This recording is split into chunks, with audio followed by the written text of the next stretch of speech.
My name is Coralie Delwo. I'm 43 years old, and first and foremost, I'm a wife and mother.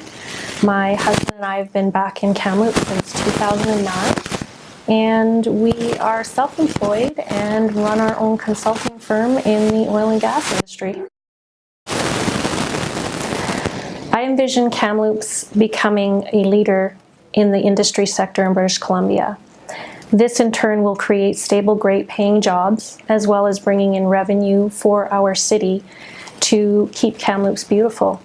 I'm also hoping that this revenue will provide us freedom to help more of the vulnerable citizens in our city. I don't think that the younger generation is all that much different from the older ones. In fact, I think that they worry about a lot of the same things that we do: job security, being able to stay in Kamloops and work and be with their families, enjoy our beautiful city, as well as have a clean environment. So my balanced approach to City Council will be to lower taxes and create revenue, as well as keep care of the infrastructure in our city. I think it's important to have a young generation in our city because they are strong and they will provide the innovation, creative ideas, and a strong sense of community that will foster a new growth for our city. So I think one of the most important things that I've noticed recently is the amount of traffic we have and the fact that our road infrastructure cannot handle the volume. Again, today this was recently brought to my attention when there was another accident on West Side Road near my son's school, in fact, which sent me into panic. I believe that we need to take the time to assess a lot of the high traffic areas, including West Side Road, as well as other roads like Summit, and there's quite a few up in Aberdeen that are also very high traffic that need our attention. I think that we need to reevaluate our infrastructure, adding left-hand turning lanes, lights where crosswalks are, and making it a lot more safe for our children to become, to be going to school and back every day. One of the most recent articles I've read was that the provincial government has passed legislation that landlords will be allowed to raise rent by 4.5% per year.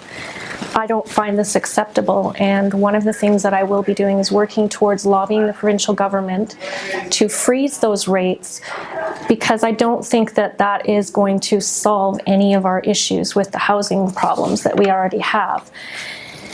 As well as, I would like to take a look at our tax rates for the entire city, and if we can lower taxes, it might allow landlords to offer more reasonable rent and give people an opportunity to live in a decent facility or just decent home. I will also support low-income housing projects and also densification projects. Our biggest challenge for the next 20 years, I believe, is creating jobs in the job sector and lowering our unemployment rate. Currently it's sitting at over 10%, but I do believe with a balanced approach that will include fostering and enticing well-managed industry, well-managed developments and investments into the city, as well as fiscal responsibility and maintaining our responsibility to the city to uphold and maintain our infrastructure, I think that we can create a better future. We do have an amazing university here.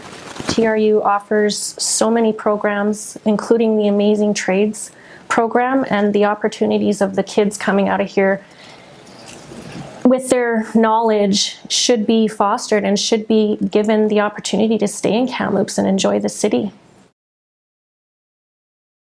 Well, I have to say, running two businesses, I owned a tanning salon for 3 years, and I also run my husband's business. And I think that the friends that I've made and the professional connections that I've made have been really important to my growth, as well as the way I've governed myself and my family. I also think that when I'm voted in, it will rank up right there with one of the most amazing achievements of my life.